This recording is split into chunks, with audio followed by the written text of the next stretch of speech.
लोकसभा निवडणुकीत काय होईल हे ब्रह्मदेवही सांगू शकत नाही असं अजित पवार म्हणाले। अजित पवारांच्या या वक्तव्यावर नाना पटोलेंनी टोला मारला। अजित पवारांना ब्रह्मदेव आठवतात म्हणजे आता तडीपारी नक्की आहे असं पटोलेंनी म्हटलंय। दरम्यान अजित पवारांनी काय वक्तव्य केलं होतं आणि त्यावर नाना पटोले काय म्हणाले नजर टाकूया। एकंदरीत मला आठवतंय आम्ही ज्यावेळेस एकत्रपणे आपण काम करायचो त्यावेळेस कधी कधी आम्हाला सांगितलं जायचं जरा शिवसेनेवर टोकाची भूमिका घ्या, शिवसेनेला ठोका।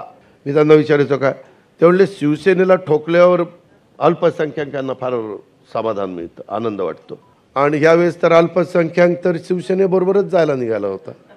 म्हणजे काय कुठं कसं गणित बदलतं काय ते ब्रह्मदेव आला तरी सांगू शकणार नाही यावेळेस काय होणार आणि काय नाही।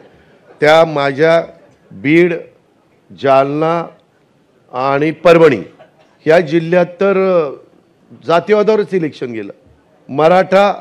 मराठेतर म्हणजे काही काही गावामध्ये हेच सुरू झालं। म्हणजे अरे कुठं देश चाललाय, काय चाललंय, जग कुठं चाललंय, आपण कुठल्या अजून जातीपातीमध्ये कुठं अडकून बसतोय। ब्रह्मदेव नहीं करते वोटिंग, जनता करती है। तो जनता करती है तो जनता ही उसको जवाब देंगी, क्योंकि भगवान जी वोट नहीं करते, जनता करती है। इसलिए अजित पवार को भगवान याद आ रहे हैं तो इसका मतलब समझ लो कि